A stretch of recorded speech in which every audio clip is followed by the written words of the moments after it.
Assalamu alaikum everyone. Welcome back to our channel JMR Learning Studio. Welcome back to another informative video. I'm your host and आज हमारी video का topic है refusal letter. हम discuss करेंगे आज एक और कैंडिडेट का जो है वो वीज़ा रिफ्यूज़ हो गया था।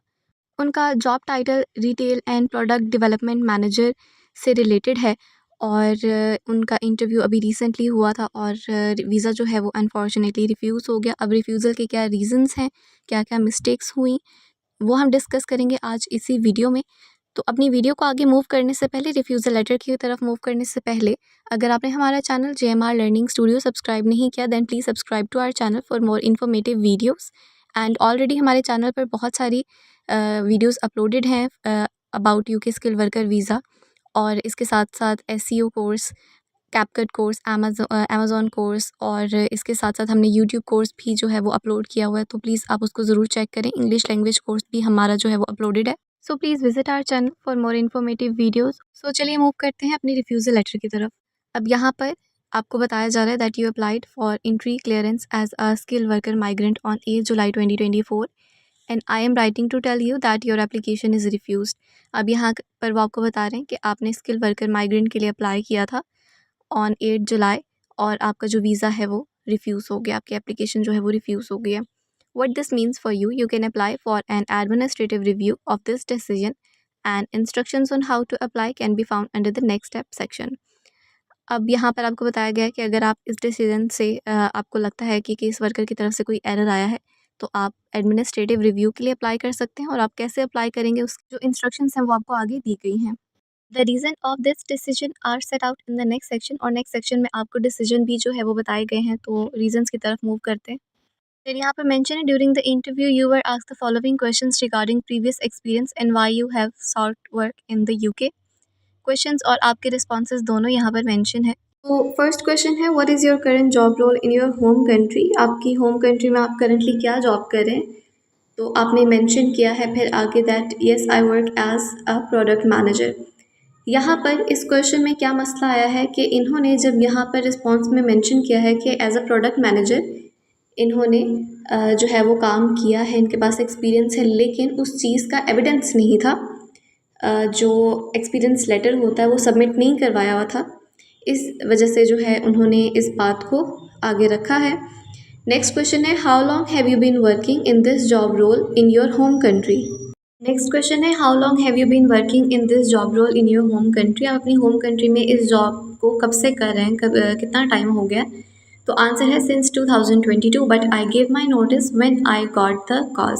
जब उनको सर्टिफिकेट ऑफ स्पॉन्सरशिप मिला 2022 से, वैसे वो जॉब करें बट जब उनको सर्टिफिकेट ऑफ स्पॉन्सरशिप मिला तो उन्होंने जो है वो नोटिस दे दिया इस जॉब को स्किप करने के लिए, रिज़ाइन करने के लिए। नेक्स्ट क्वेश्चन है how long have you been working in this job role in your home country. आप अपनी होम कंट्री में इस जॉब को कब से कर रहे हैं, कितना टाइम हो गया। सो आंसर इज सिंस 2022 कि 2022 से वो इस जॉब के साथ जुड़े हुए हैं। But I gave my notice when I got the cause. जब मुझे सर्टिफिकेट ऑफ स्पॉन्सरशिप मिला तो मैंने जो है उनको नोटिस दे दिया। अब नीचे इन्होंने रिस्पॉन्स भी अपना मेंशन किया है कि इस चीज़ पर उन्होंने किस वजह से जो है वो रिफ्यूज़ल दिया है। I note you have stated to have been working as a product manager since 2022 के आपने मेंशन किया कि 2022 से आप एज अ प्रोडक्ट मैनेजर काम कर रहे हैं। However I have not seen any evidence to corroborate the statements के इस बात का कोई सबूत नहीं है। जैसे कि मैंने आपको बताया कि एक्सपीरियंस लेटर सबमिट नहीं कराए गए थे जो कि आपके सपोर्टिंग डॉक्यूमेंट्स होते हैं, इसलिए जो है उन्होंने इस बात की वजह से रिफ्यूज़ल जो है वो दिया है। While I acknowledge what you have said, I cannot be satisfied that your responses are an accurate representation of your circumstances due to the absence of evidence. अब absence of evidence की वजह से जो है वो satisfied नहीं है हमारे जो responses हैं उन पर।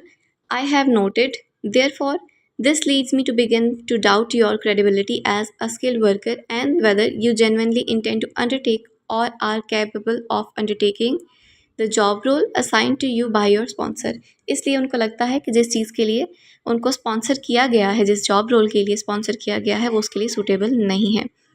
अब यहाँ पर आगे और भी क्वेश्चंस हैं, जैसे कि उन्होंने मेंशन किया you were also asked What is the average number of employees who work for your sponsor?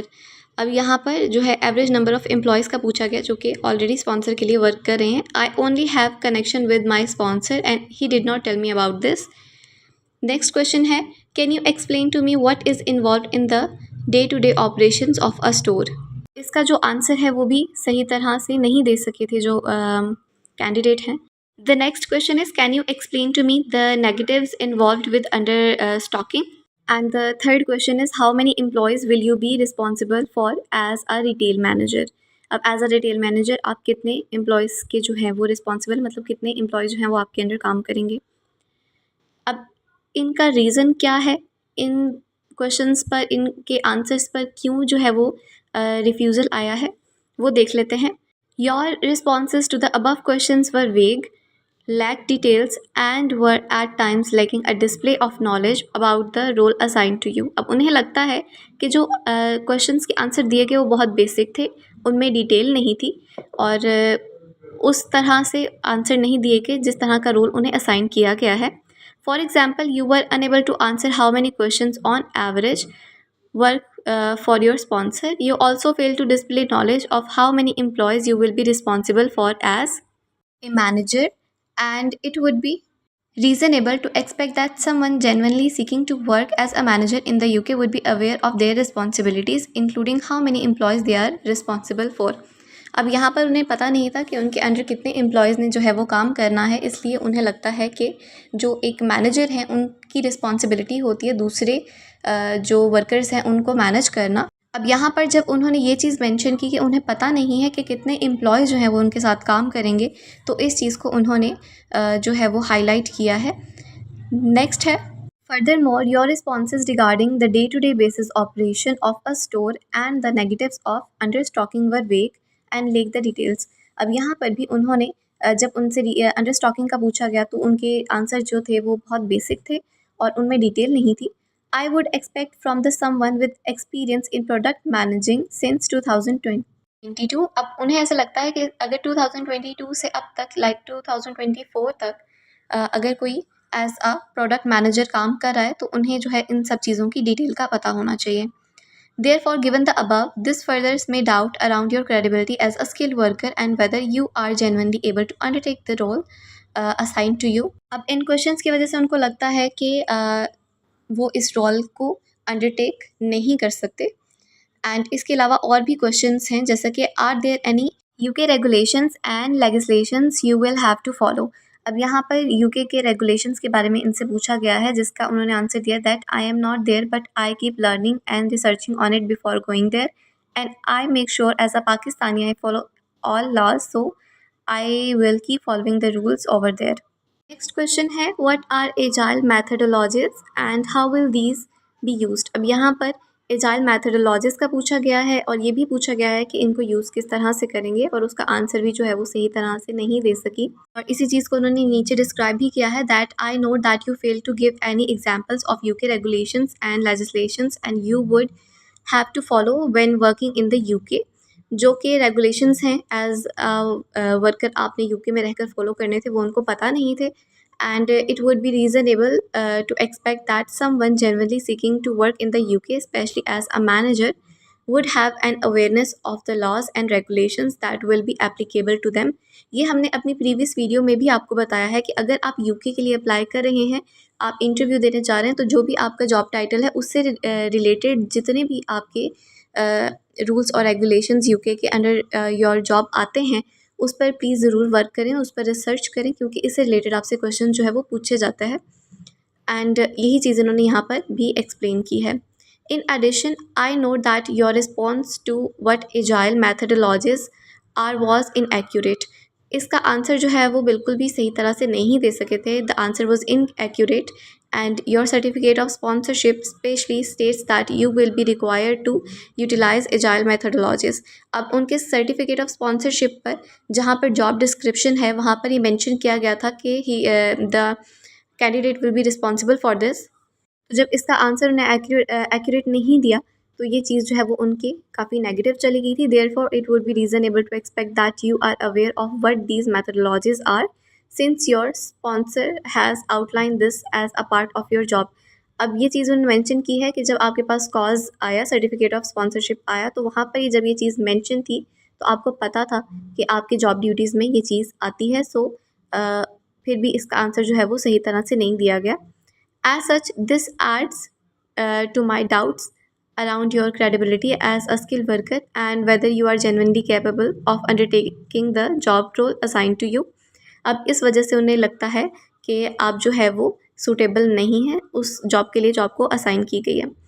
इसके बाद और भी कुछ क्वेश्चंस हैं, जैसे कि have you applied for any other jobs in the UK. तो आपके रिस्पॉन्स में आया दैट येस। इसके बाद जो है वो पूछा गया इफ़ सो व्हाट एल्स, अगर आपने किसी और जॉब के लिए अप्लाई किया तो वो जॉब्स क्या थी। और आंसर में था दैट अदर मैनेजमेंट। यहाँ पर आपने बेसिकली बताना था कि वो जॉब टाइटल क्या है जिसके लिए आपने अप्लाई किया है। तो other management is not a job job title. और नेक्स्ट क्वेश्चन है where you will be living in the UK, can you give me the full address.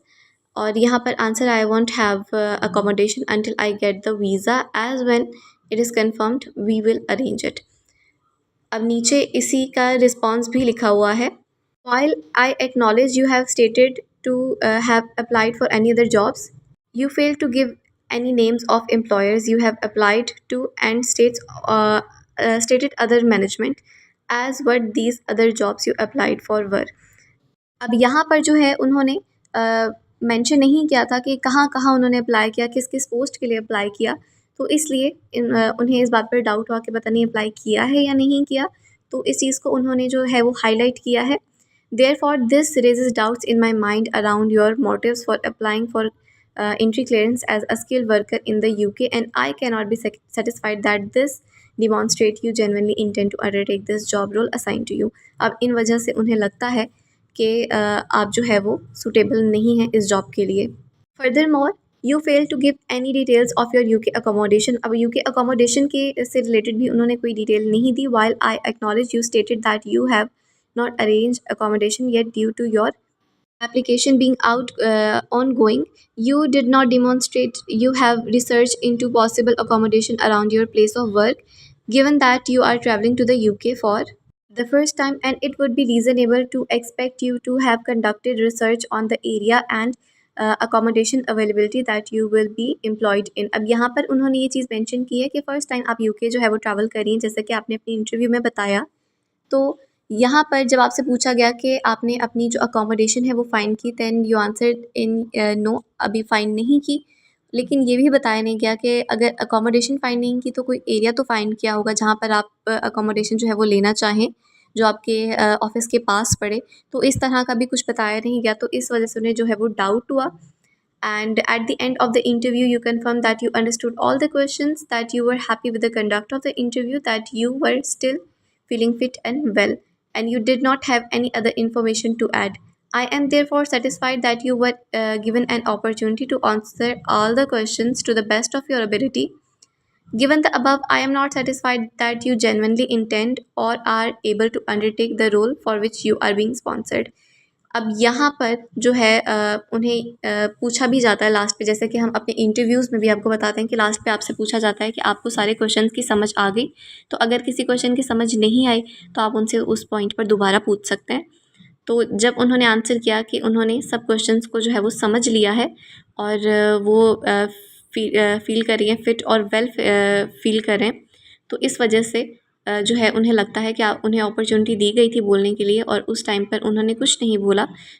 और उन्होंने जो है फिर वो अपना आंसर दिया है कि उन्हें लगता है कि जिस रोल के लिए उन्हें चूज़ किया गया वो उस रोल के लिए सूटेबल नहीं है, इस वजह से जो है वो एप्लीकेशन को रिफ्यूज़ कर दिया गया। एंड लास्ट पर आपको एडमिनिस्ट्रेटिव रिव्यू का भी बताया जाता है that you have 28 days from the date on which you receive the decision to apply for administrative review. अब आपके पास 28 डेज़ का टाइम होता है और ये टाइम आपका तब स्टार्ट होता है जब आपको रिफ्यूज़ल लेटर मिल जाता है।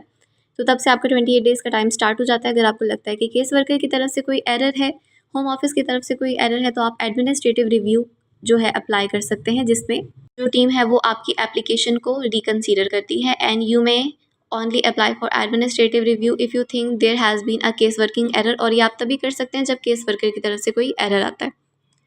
तो ये थी हमारी आज की वीडियो। हमारी वीडियो 100% आपकी गाइडेंस के लिए है। ये वीडियो हमने इसीलिए शेयर की है ताकि आप भी इस वीडियो से कुछ सीखें, और अगर आपका इंटरव्यू आ रहा है तो आप इन मिस्टेक्स को जो है वो अवॉइड करें। बार बार प्रैक्टिस करें, अच्छी से अच्छी तैयारी करें ताकि आप भी जो है वो सक्सेसफुल हों और आपका वीज़ा भी जो है वो अप्रूव हो।